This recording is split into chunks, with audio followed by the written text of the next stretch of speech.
thank Hashem that we're able to learn every day in the morning. And because of our learning, we should have the base of Mikdash immediately. Amen. For Yechiel Nassim ben Sarah. Amen. Aaron David Alevi ben Menucha de Lester, and Avram Rafal ben Sarah. Amen. We're going to start the Mishnah on Chav Gimel Amud Beis. You see that? Yeah. 23a, 23b. It says, "Ein person al Shema." Peiros al Shema is a confusing topic in halacha because it's not 100% clear what it means. The simple interpretation, the way Rashi says, is that if everyone has already recited the Shema and the minyan gathers together, so they don't have to re-recite Shema, but they would say the first blessing of the Shema only. It's called pras. Pras means to split in half. So they would just say the blessing of Yotzer HaMa'aros, and that's it. Together with Kaddish and Baruch Hu, and then that blessing. Kaddish, Baruch Hu, and then that blessing. So we say over here, in personal Shema, we're going to conclude unless you have a minyan. You can't do this sort of service, Kaddish, Baruch Hu, and that one blessing unless there's a minyan. You also can't do Chazaras Hashatz unless there's a minyan. That's the repetition of the Shemoneh Esrei. Right. You can't do Birchas Kayanim. You can't read from the Torah. You don't do the Haftarah either. At a funeral, they would do 7 ma'amados. They would stop and they would continue and stop and continue when they're in the procession. You don't do that either unless there's a minyan.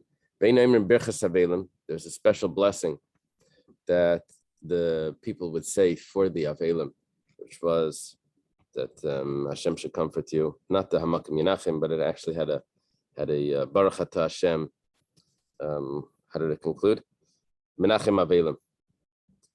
It said, "Achenu Bal Nechamis Yenachem Eschem, Bal Nechamis Yenachem Eschem." The one that comforts should comfort you. Baruch Atah Hashem Menachem Avelim. That you don't say unless there's a minyan.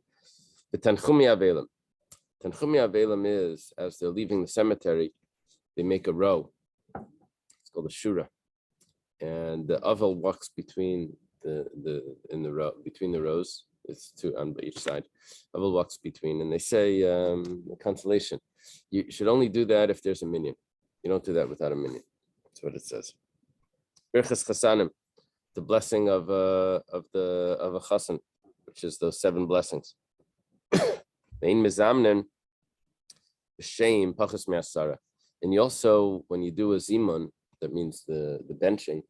You say Rabbi Samuel and benching or Havlan v'navrich. So they say you add Hashem's name if there's a minyan. Nevarech Elokeinu, and you leave out Elokeinu if there's no minyan. B'karkayis tisha v'kayin. If someone consecrates property, he dedicates it to the Beis Hamikdash. The Beis Hamikdash is going to want the value of that property. They don't actually use the property; they sell it, and they use the value. So how do they sell it? So it says that it gets sold with 10 people, 10 kayanim. Actually, it says 10 people, and one of them needs to be a kayan. Tisha v'kayan, 9 people in a kayan. We'll see how we got that from the psukim. V'adam keitzibem, and if someone has to redeem a person, the same thing will apply to a person that you need 10 people, and one of them needs to be a kayan. Yeah. That's a lot to take in. Redeeming someone means like rescuing someone from captivity? No. Redeem means that if someone was consecrated. Oh. How does a person become consecrated? That we'll see shortly. Yeah. Okay. Minani Mili. Where do we know this concept of a minyan? Sounds like a basic question, right? It's from Morocco. Very good. Oh, Very good. Yeah. I heard once from Rabbi Ginsburg, he says that if you do 1 times 2 times 3 times 4 times 5 times 6 times 7 times 8 times 9 times 10, that will be the first number that is beyond 600,000. So because every Jew contains every other Jew, so really when we have a minyan together, we really have all of Klal Yisrael together in a small way,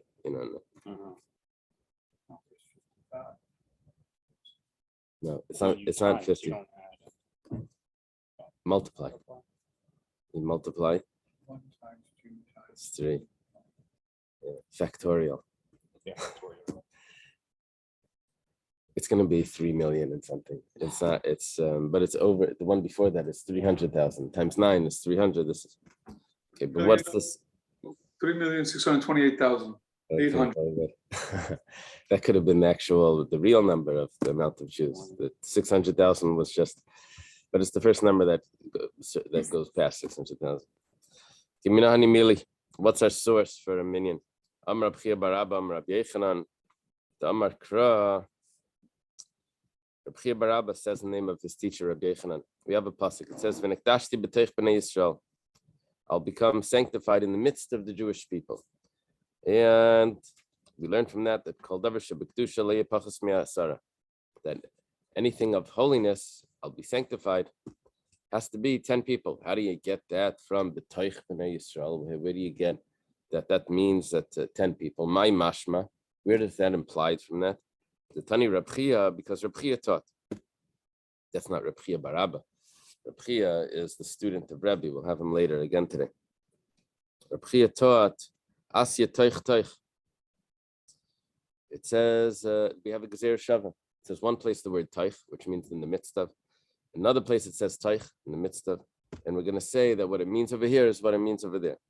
Over here it says I'll be sanctified in the midst of the Jewish people.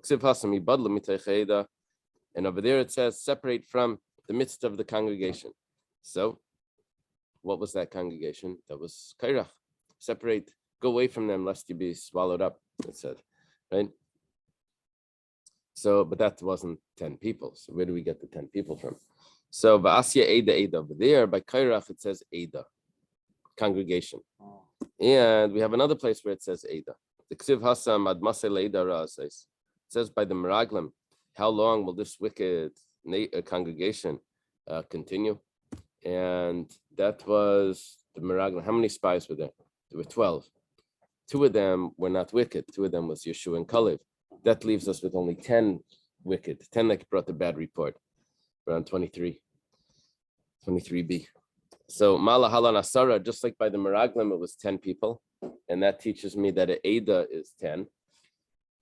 So we go over to Kairach, where it uses the word Eda, it's also 10. Well, it's at least 10. It's more than 10, but it's at least 10. And then over there it says B'taich. And then it says V'nektashti B'taich. So we have Taich. Ultimately, it tells us that Davar Shebekdusha needs to be with 10 people.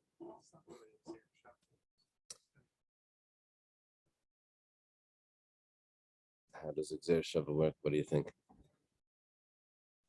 This is more than Gzeir Shava. This is several Gzeir Shava. Huh? No, it's Taich. And then it's Eda. It's really 2 Gzeir Shavas. Eda. So Eda tells me the number. Then it says Eda, Mitaicha Eda. Of Gzeir Shava that works with a double.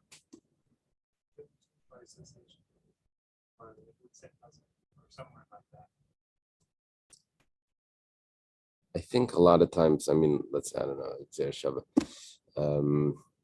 Ulakachtem. Lakachtem lachem agudas ezev, lakachtem by a lulav. It says malahala and aguda by the agudas ezev. Also over here, the lulav needs to be an aguda.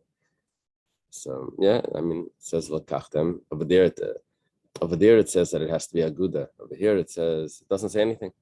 And so we learn from there that it's what it should be here. Yeah. Okay. Ve'in aisin maimad of Moshe pachas me'asara.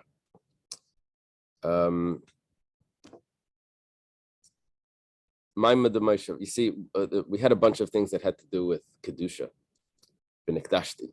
So the Gemara doesn't bother explaining them because we already got that from Mitay Chayida. So we know that we need a minyan for a davar shebekdusha. What about the mamadais when you stop by a funeral? So those when they pause in the procession, so and they do a eulogy or they say something, every pause they would do say Yoshe B'Seisir again or something. So yeah, I think so.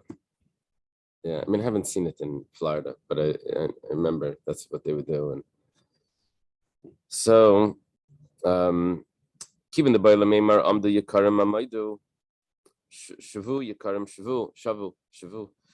It says, dear ones, stand up and pause or sit down, precious ones, dear ones. So, Batzim Yasser Alava Yerachara. That's a very formal expression. You don't have such formality when you have less than a minyan. So you don't do those pauses because that's part of the that ceremony would be to have that phrase along with it. That's too formal. You don't do the birchas avelim either. That's the blessing for the mourners. You don't do the blessing of the bridegroom. My birchas avelim. What does it mean, the birchas avelim? The Gemara says birchas rechava. Rashi quotes that there was actually two. There was a blessing that the avelim said to the comforters, and then there was the blessing that the comforters said to the mourners, to the avelim. You can't count the avelim as part of the 10 because they're going to say their own blessing. So they have to be separate minyanim for each one. Yeah, what about for the shura? Probably also not. When it comes to the blessing for the chassan, can you count the chassan as part of the minyan? The answer is yes. Okay. You don't do a zimun with Hashem's name. You don't say that unless you have 10 people. This also sounds like too formal. It's not derech eretz. It's not derech eretz to mention Hashem's name with less than 10 people. When we're estimating the vet to say Hashem's name, right? Right. Right. Right. Right. Right. That's a good question. Based on the Gemaras before, we would say that, at least the way Rashi put it, is that what are you going to add now when you have 10 people? So we do it for, that's how Rashi put it before. What are you going to do when, so if you're formal, you have like that, the whole saying just for a small group, what are you going to do when there's more? So, all right. So, redeeming property that got consecrated. So the pasuk says, Minani Mili, where do you know that you need 10? Amar Shmuel, a statement from Shmuel, Asara Kayanim Ksuvim B'Parsha. When it talks about over there that there's consecrated property, it mentions the word Kayan 10 times. It says by Erechen, that's if someone pledges so a person's value based on his age. It says if someone consecrates an animal or if someone consecrates land. It says over there that the Ba'arach HaKayan, the Kayan will estimate what its value is. But because it says 10 times, Ba'arach HaKayan, 3, 3, and 4, so that tells me that I need to have 10 people there, 10 Kayanim. Now, the problem is, Chad L'Gufei. One of them tells me that it needs to be a Kayan. Skip the Chad L'Mute. In the V'ida Chavimiyat, but then once you start saying Kayan again, the rule is, what is a miyat? A miyat means you're telling me that it needs to be a Kayan and no one else. You're memayat to Yisrael. You're excluding a Yisrael. So if you say twice, there's a rule, and that once you say that it needs to be a Kayan, then you don't have to tell me again that it needs to be a Kayan. Why are you telling me again that it needs to be a Kayan? It's coming to include something other than a Kayan. It works the opposite. It's like a double negative in some things, double negative. So it's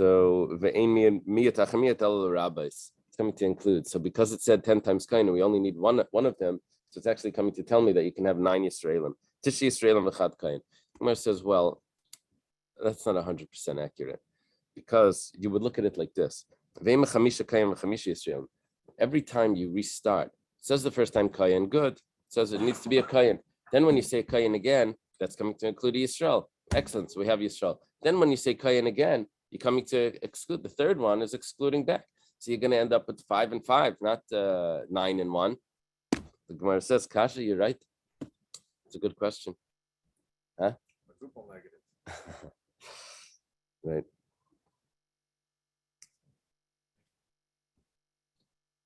Yeah. No, I'm comparing it to a double negative, which people think is a problem in English or in math. People think sometimes, right? So yeah, in Hebrew we have double negatives. Ve'ein lanu lo chayin b'avodasai. Okay, ve'ein lanu lo chayin. It's no problem. Double negative. 1 minus 1 is 2. Right. But not in multiplication. It doesn't work like that, right? Similar to a person, it says Adam Mikadosh. How does a person become consecrated? That you need to redeem him with 10 people. They are telling me his value. Yeah, Taisus has a question that usually we always have an odd number in case there's some people are saying one thing and some people are saying, hey, how much is this land worth? So if there would be an odd number, we would always go by the majority, but 10 doesn't seem to be a good way of doing this. Anyway, how does a person become holy? A person says, my value is I'm pledging my own value to the Beis Hamikdash. The Tanya was taught in the Brayso. Someone says, my value is upon me to bring to the Beis Hamikdash. Shaman I say ke'evet. He gets evaluated as if he would be sold as a slave. And then what would his value be? And then that value would go to the Beis Hamikdash. Now, because he's valued like a slave, then Eved is kishla karkais. We have a pasuk that compares an Eved to land, which is relevant to other halachas about making a shvua and other things. It says, it uses an expression that's used by property, that it's given over to the children as an everlasting inheritance. So that's an expression that's used by land. So too, a person that's compared to the Eved has the same halacha of land that he needs to be evaluated with 10 people, 1 kohen. Saying these 10 razors. Actually, he wants to say, I think that they're not the best. And that's what he was putting because of his question. He says that it must be that it's not really a best.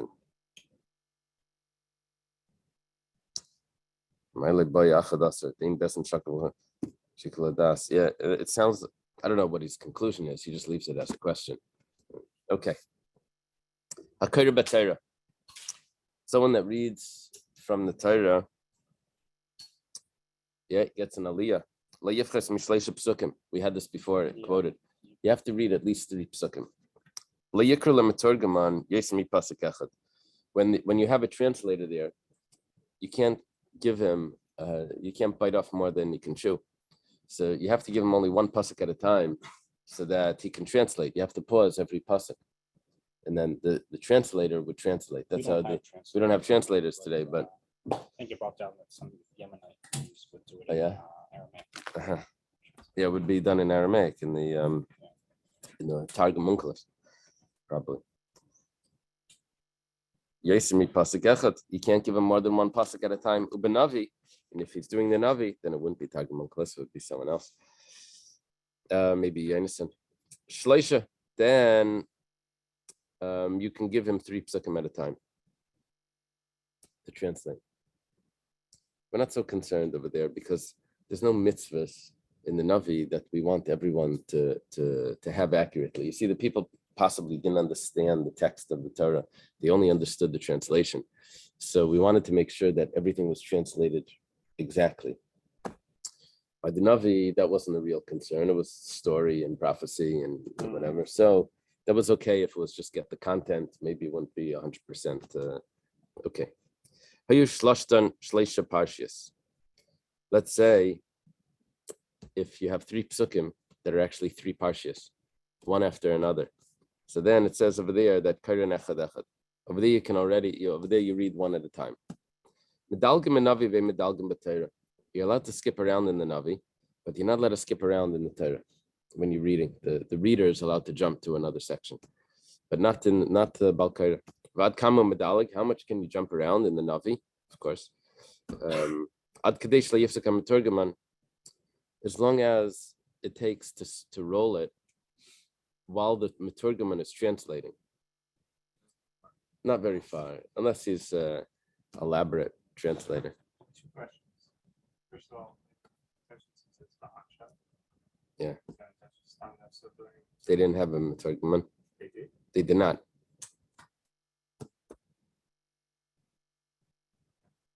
Over there it says, you're right. Over there it says only one pasuk. However, if you look over here, there was another Tosfos that says Balzen or Semchen. Where was it? It was the Balzen or Semchen.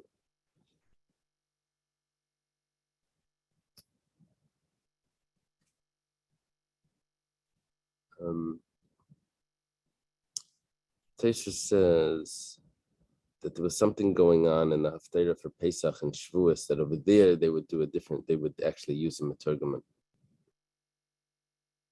Yeah. Okay.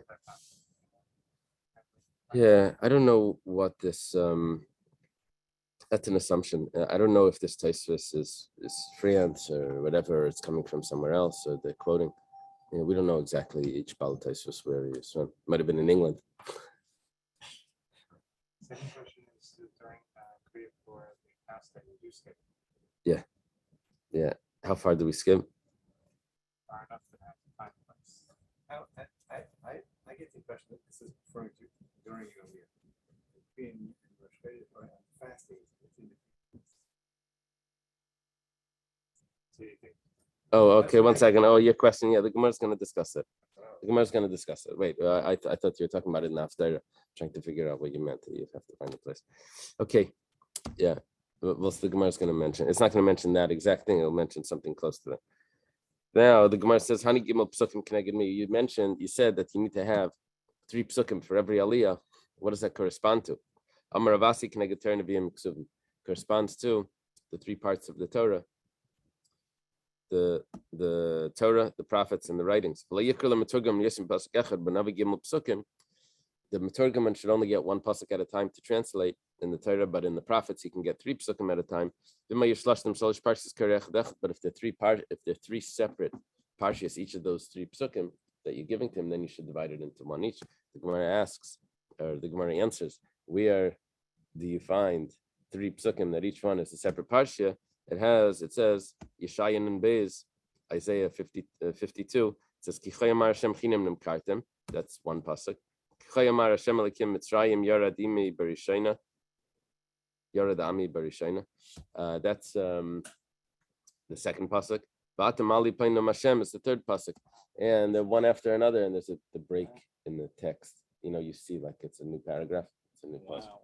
Yeah. So that's you're saying those are 3 separate Yeah. Yeah, that's the idea, that it's 3 psukim, but when you look in the text, you'll actually see that it's the poet. There's a break in it. It starts a new paragraph. Yeah, a stuma. I don't know what a psucha. Yeah, whatever. It's a stuma. You're allowed to jump in the prophets, but you're not allowed to jump around in the Torah between the what you're reading. It has to be one after another. But a mini, 1 second, it's not so. You have a contradiction. It says in the Kohen Gadol on Yom Kippur, he would read Kairei Achrimais. He would read from the portion of Achrimais, which that discusses the service of Yom Kippur. And then he would go to Va'ach Ba'asar, which is in Emor. Achrimais Kadeshim Emor. He mamish jumps over a whole parsha. He jumps over Achrimais Kadeshim, and he goes to the end of Emor. The Kohen Gadol is jumping. Yeah. Vakamedalik, You told me he's not allowed to. Amar Abaye like kasha. Kam b'chdei sheyifsek hameturgam and kam b'chdei shelo yifsek hameturgam. Says, Abaye says it's not a problem because the translator was still translating while he was rolling it. Gemara says 1 second. That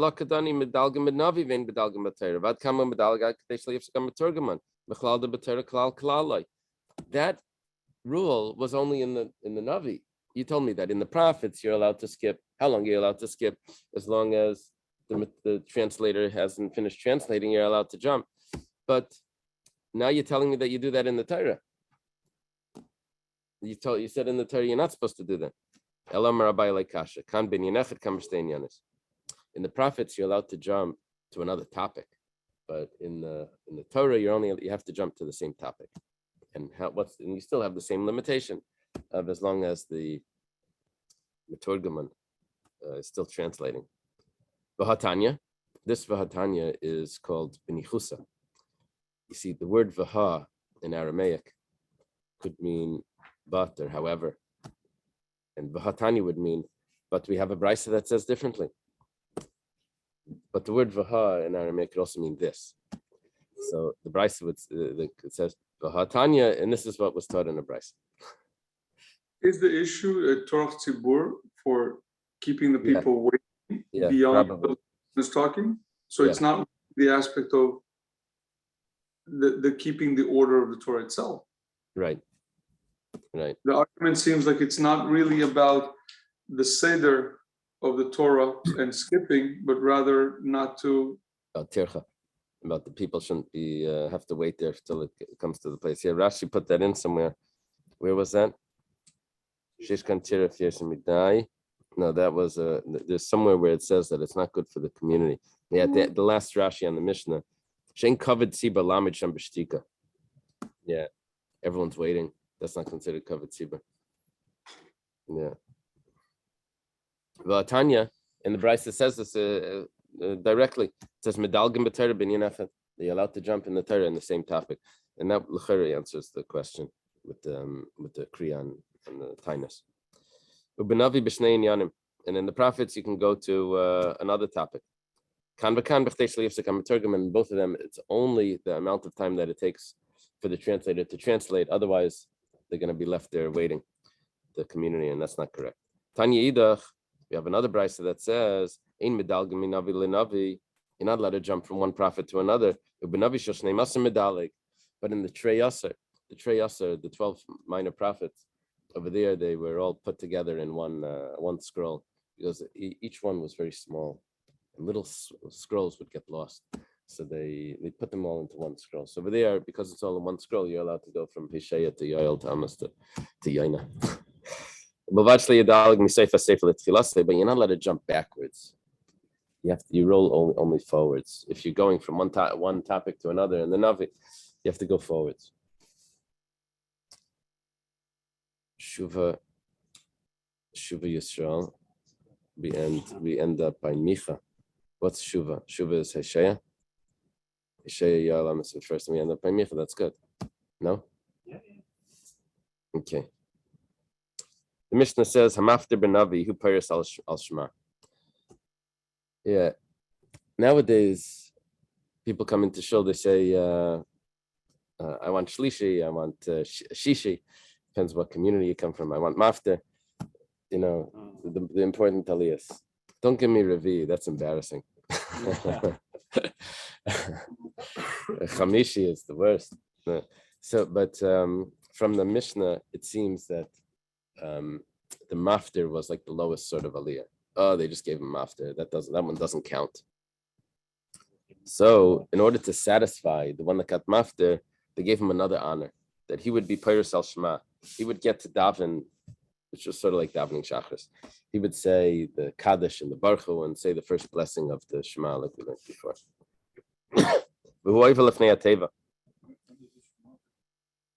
Oh, the shema doesn't come in after mafter. That's interesting.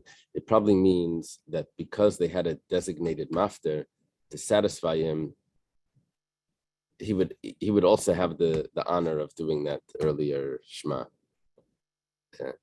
Before. Yeah, the mafter wouldn't come as a surprise. It would be, yeah. Mafter doesn't do that Torah. Mafter is the Torah. After also, so I think. Sounds good, right? Yeah. Yeah. Apparently, because No, a child was able to do that, and it was even a custom in some places to give it to the child, so it wasn't really an honor. So it's like by us doing Galila. yeah, it's like Galila by us. In some places, the had by hand Galila, they go like this and sit down. Yeah. You know, that's like their big thing. So by us, Yeah. Right.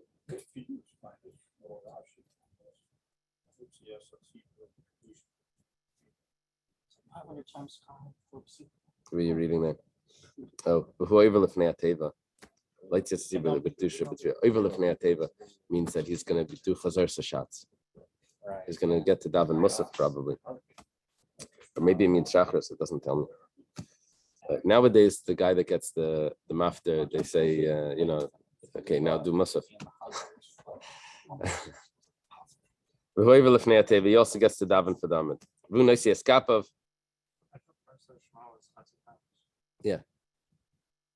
Yeah, Kaddish and the first Kaddish Baruch Hu and the first bracha of.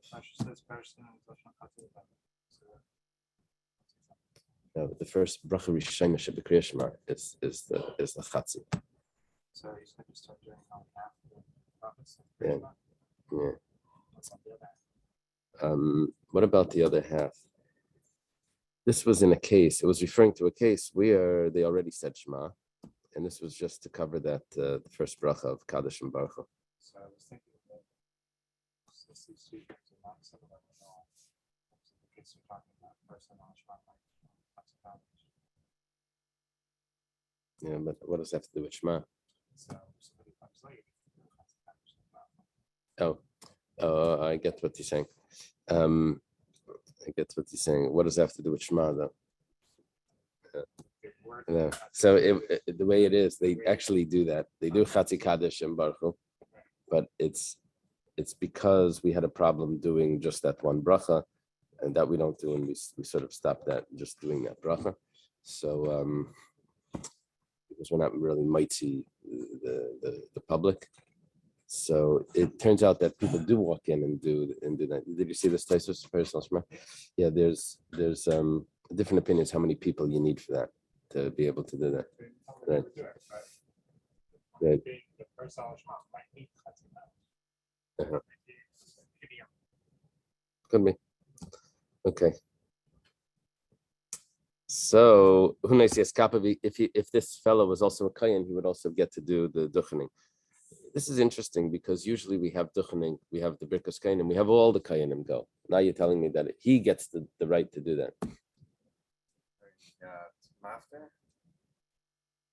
He's going to be the one.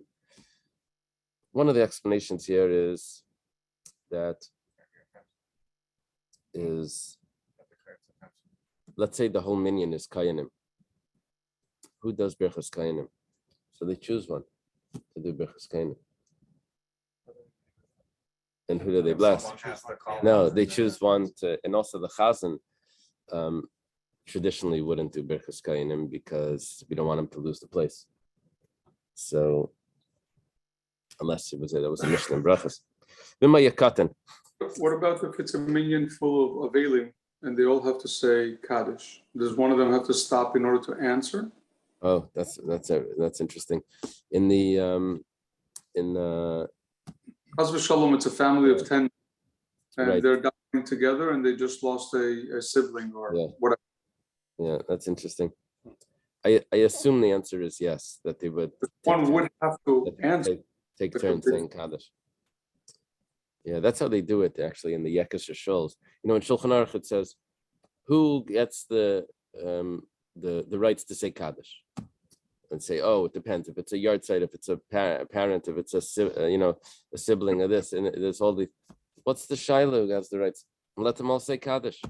Apparently, traditionally, it was only one person would say Kaddish at a time. The most Sephardic minhags are that they all say. There is a community in Morocco that the eldest son would say it, and then they take turns during the davening, the different ones. That each of the different sons would say, but the priority always goes to the eldest son, if there's a question about it, then he's the one, and the only one of them says Kaddish at a given time. On that topic, I always had a question. Whenever I'm in a Svardish shul, so they go around the room taking turns saying, so all of a sudden the guy sitting right next to me starts saying some prayer. Like who made that up that he's supposed to start? Like, are they signaling to each other? Like when I didn't notice that? Or, what is that? There's a sadran. There's a sadr that takes care of that. And so it's all prearranged, or is it in middle of? In the middle of, it's called out. They're getting a text. They gotta say, you're up next. Smoke signals. Okay. Everybody saying Kaddish. 1830. Oh, really? Keep it acres. Uh-huh. Cholera. Uh-huh. It began in India, and swept up through Europe. So tents in this city. People asked Uh-huh. That's very interesting. Naftali is telling us that in 1831, in what was it, Posen? In Posen, there was a cholera epidemic, and a lot of people passed away. And they asked Rabbi Kiveger, who was the Rav, if they can all say Kaddish, because there were so many people, they could say it together, and he allowed them. And that was the start of people saying Kaddish together. It says, I didn't know that, but I did see a tshuva from Rabbi Kiveger about people not all coming to shul at the same time because of the epidemic. And he said every seat should leave one seat empty between people. If you come on the first day of Rosh Hashanah, don't come the second day of Rosh Hashanah. It's an interesting tshuva. should have looked again. Right. Only half the people were allowed to come on Yom Kippur. He didn't allow the whole. Let's say it's a child that got them after, like we mentioned. So Aviv Rabbi Yavrim Al Yadai, then they would be the ones that would be allowed to daven for the Amid because the child doesn't daven for the Amid, but the mafter gets the rights to daven for the Amid. So the father or the teacher would get those rights to daven for the Amid. Katan Kaira Batera Matargim, the Katan is allowed to read from the Torah and he's allowed to do the Targum. Avalina Paris al Shema, but he's not allowed to do that Kaddish and Paris al Shema. Because that Paris al Shema would be mitzi people, and he wasn't mechuyev, to daven. He's just as chinuch. He also can't do the chazaros hashatz. Kapav. You hear this? He doesn't duchen. It means alone probably. Pecheach. Someone wearing shorts, his legs are exposed. It's unclear what that word means, but that's what it seems. He walked in off the beach. So Paris Shema, he is allowed to daven for the Amid. Umatargim, he can also do the Targum. Avalena Kara B'Torah, but he can't read from the Torah. Veinovel Lifnei Ateva, he also can't daven for the Amid, but he could say the Kaddish. Veino Noisius Kapav, and he also can't duchen. People are gonna get distracted. They look at his the sand coming off his toes. Getting the carpet in the shoulder. Summa, a blind person, Paris Shema, he is allowed to lead this part of the service, which is the Kaddish and the Baruch Hu. Targum, and he's also allowed to do the Targum. Rabbi Yehuda Kosh Leira Mayris Miyam Avena Paris Shema. Rabbi Yehuda says, what is Paris Shema? It's saying the first bracha of Yetzer HaMayris. He never saw the Mayris. If he never saw the Mayris because he's blind, he never saw the luminaries, then how could he be reciting that bracha? Yeah. The person assuming blind from birth. Yeah, very good. Taisus mentions over here that why should it only be blind from birth? We talk about assuma as part from mitzvahs. So even if he was blind not from birth, even if he became blind later, the same thing should apply. Rabbi, I could tell you firsthand, Rabbi Zalangov in St. Paul, Minnesota. Yeah. I don't know. He's got an unbelievable memory. He does entire Tillim. He davens for all of everything. It's either photographical memory or whatever. Yeah. He's got it in his head, inside and out. Right. This Taisvus Taisvus, not blind from birth. right? This Taisvus is a famous Taisvus. This bottom Taisvus. He creates a huge issue. Taisvus. he seems to say that someone that's exempt from mitzvahs, like a blind person is exempt from mitzvahs, is not only exempt from positive mitzvahs, but he's even exempt from negative mitzvahs, which would mean that he would be allowed to worship idols and do all of that, which is shocking. And he says, no, it must be that it's rabbinic that he's allowed to do. Just because he's exempt, it has to be the rabbis came in and said, but he's just going to be a regular, like a non-Jew. It can't be like. But if you read the Tosfos, it looks like he's saying, which is really shocking. That I always thought pater min mitzvahs means that the positive mitzvahs, not he's allowed to, murder. He's pater from min mitzvahs. Those are negative commandments. But anyway, Tosfos' expression is v'lo noig by das Yehudi klal. If it would be a woman, we understand. It's only mitzvah man grama. Anyway, okay. My timer. What's the reason that the mafter is going to get these extra things? So, Rav Papa Mishum Kavod. Papa says we have to give him a bit of honor. We just gave him that, and there's no honor in that, so we're just going to give him that. Rabba Barsimi Amar Mishum Dasi Lintzui says people are going to fight. What are they going to fight about? Turns out, the chazan gets paid. The mafter doesn't get paid. They say, I do all the work and he gets paid. I had to read the haftarah, I don't get a cent. And that's going to turn into a fight. So they say, you know what? Okay, you can also daven for them. We'll also give you that payment. My binai, what's the difference? The difference is if the chazan doesn't get paid either. Has nothing to compare it to. He's not going to be upset. Tanan was learned we taught in the Mishnah. If the mafter was a child of a rabbi from Al Yadai, then the father gets to daven for them, or the teacher. If it's because of fighting, the child's going to fight with someone. He's not allowed to daven for them. Elamai, it must be mishum kavod. It must be because of honor, not because of fighting, because of payment. So it says katan bar kavod, the child really is interested in the kavod. Ella ikka kavod of a kavod rabbi. It means that the father wanted the kavod. And Hachanami Yasi in Nitsuya Yaviv and Nitsuya Rabbi over here also, the father wanted to get the money, the teacher wanted to get the money. So therefore the same thing would apply. They give him that extra. Okay. Yeah. There's a footnote here. Reading the Torah is not an honor. Yeah. Implying that Aliyahs are an honor. Aliyah, a regular Aliyah would be an honor, and the Haftarah not. Yeah, because the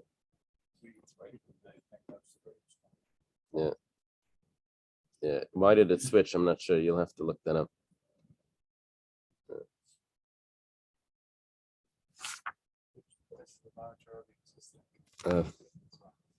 But just then, no, it was much earlier than that. Someone that's his legs are exposed, he is allowed to say that part of the davening.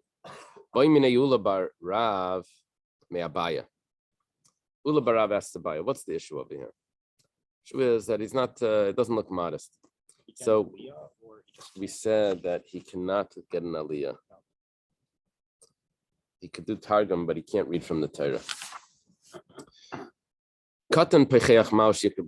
We said a child is allowed to read from the Torah, but let's say the child doesn't have his full length pants. Why don't you ask if he could be naked? My time, why didn't you ask that? You knew the answer. Mishum kavod tzibur. Mishum kavod tzibur. It doesn't have to do with. It's not tznius. Create thoughts in a person. Or something. It's nothing to do with that. It's a child, but it's not honor for the community. Okay. Summa perisal shema v'chulu. Summa is allowed to, according to the first opinion, but not according to Rabbi Yehuda, is allowed to say that first part of the first blessing of Yetzer Meiros for the community. Tanya, Amalei lo Rabbi Yehuda harbit safu lidresh b'merkava v'leirosim mi'ameim. You're telling me that you can't say Yetzer Meiros because he never saw it. Well, guess what? A lot of people, they read the Merkava, I guess the Haftarah in Yecheskel, we used to do it on Shavuos, but they never saw the Merkava. So what's the problem? It says Rabbi Yehuda Hasan Ba'avna said the Libatal Yimel. So over there it has to do, it's a different sort of sight. It's in the Avna said the Liba, it's the understanding of the heart. It's not the seeing, the visual seeing of the eyes. The yada. But he can concentrate. But over here, it has to do with getting benefit from the light, and the blind person doesn't get benefit from the light. What do the rabbis say? They hold that he is allowed to say Yetzer Meiros. For Rabbanan Nislei Hana Rabbi Yosi. The Rabbanan say that even a blind person benefits from the light, like Rabbi Yosi says. What does he say? The Tanyam Rabbi Yosi Kol Yami Yisim Mitzdarer Al Mikrazeh. Rabbi Yosi says, I always was wondering about the following pasuk. It says, that, and this is in the Teichacha, wander around, he'll like feel around by noontime, as a blind person has to feel everything by night. Why are you telling me that it's like a blind person has to feel around by night? A blind person has to feel the same by day. He has to feel where he's walking. He can't see by day either. Until I had a story. It says, I was one time walking at night, but I feel it was dark. I see a blind person that's walking on the road. And he's holding a torch. So what are you holding a torch for? It's a blind person. What does he need a torch? So it says, I want other people to see me. And they protect me from all those things possible, thorns and ditches and other things that could hurt me. So the torch is for other people. So the blind person also has benefit from the light. They see him with the light and they see he's about to trip or something, then they warn him of that. Right. And they warn him. Okay. It says, Kohen sheish biyado mumen layises kappa. We have a new Mishnah. A Kohen that his hands are bruised, he should not do duchening. For us, it's not a problem because we cover the hands. We cover the thing. But anyway, that was a problem then. Rabbi Yehuda Raf Mishad of tzvois, even if his hands are dyed with satis, that's a type of dye, I think. He shouldn't duchen because everyone's going to look at his hands. They'll be distracted from the bracha. The Gemara says, Tana mumen shamar b'fanav yad v'raglav. When it says that he has mumen, it applies to his face, hands, and feet. Rabbi Yeshua ben Levi, Yadav b'hoikenes layises kapav. How do you translate b'hoikenes? If they're very white blotches, yeah, it means that they have white blotches on it. They have a bayak. He shouldn't do duchening. Tanya namihachi Yadav b'hoikenes layises kapav. Right? You shouldn't because it distracts the people. Akumais akushes, let's say the fingers are bent in different ways, went to the side or bent forward. Leisias kapav yosher tuchen. Amar Avasi chifni ubeshini leisias kapav. If he comes from Haifa or he comes from Beis Shan, he also shouldn't tuchen. Why? We'll see in a moment. Just a general question. When we were talking about when it gets maftir, this is Paris al Shema. So you were saying that it gets it earlier, but don't we have in Chazar Sashat Shema Yisrael Hashem Elokeinu Hashem Echad? Oh, you want to could say it be a Paris al Shema after? I don't think that's I don't think that's the pshat, but maybe there's a commentary that says that. I didn't see that because Paris really means the bracha of Yetzer Meiros. He says half the brachas of Shema. Yeah, that was instituted because there was a decree once that we weren't allowed to recite the Shema. I think it was in the time of the Goinim, and or the Rabbanan Savarai, and so they would actually stand by the door, making sure we didn't say Shema. So we skipped it, and then when they left for the Kiddush. I don't know. What were they thinking? But anyway, by Musaf we would fill in the Shema because the guards had left. Okay. Quick question about the Kainim with different distractions of the hands. Would any of this be considered a mum for not doing other things in the Beis Hamikdash? Oh, I'm not sure. Here we have another issue is pronunciation. If he comes from Haifa, if he comes from Beis Shan, he shouldn't tuchen. Those people can't come. They mess up certain words the pronunciation. Also, what are Tivainim? Is that a people from another place? Sounds like all Ashkenazim. They say their aleph as ayans, and the ayans as alephs.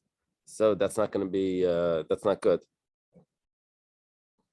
Instead of Yor Hashem, they would say Yar Hashem, which is not a good thing. Amalei Reb Chia or Reb Shimon bar Rebbe. Reb Chia and Reb Shimon bar Rebbe are friends. Reb Shimon is Reb Yehuda Hanasi's son. And Reb Chia is the author of the Brises, of the Tosefta. It says, Ilmali ata Levi, he tells to Reb Shimon, if you would be a Levi, pasalatam in Aduchen, you wouldn't be allowed to go up over there to the platform. Mishum da avi kalach, because your voice is too thick. Say baritone. So the ikvi kalach. Also amalei la'avua. So Reb Shimon goes to tell his father, Rebbe. Amalei zilemale. The father says, go tell him. Says v'chikisi la'Hashem. Reb Chia wasn't able to say a ches. He would say a hey, happy. What do you say? Happy Hanukkah. So he would say v'hikisi instead of he would hit. That's blasphemy. Instead of I hope for Hashem. Amar Rav Huna zavalgan leyises kapov. Someone that the tears are running from his eye, he shouldn't also duchen. What are you talking about? We had someone in Rav Huna's neighborhood that would do this. Everyone knew him so well that no one would get distracted by him. That's the heta that we have. We actually have a brisa that says that if everyone's aware of him, it's not a problem. If he's blind in one eye, he shouldn't do duchen. But we had someone in the area of Rabbi Yochanan that would. It says everyone knew him, it wasn't a problem. If everyone knows him, it's not a distraction. We know him already. If someone his hands are colored because of he works with ink, dye, he dyes clothing, so you shouldn't duchen. It's distracting. If that's what everyone does in the city, it's a city full of dyers, so no one notices that the hands are colored. So that would be acceptable. When did it change that we started putting hands in? Oh, I'm not sure. Many distractions. Yeah, where did I see that?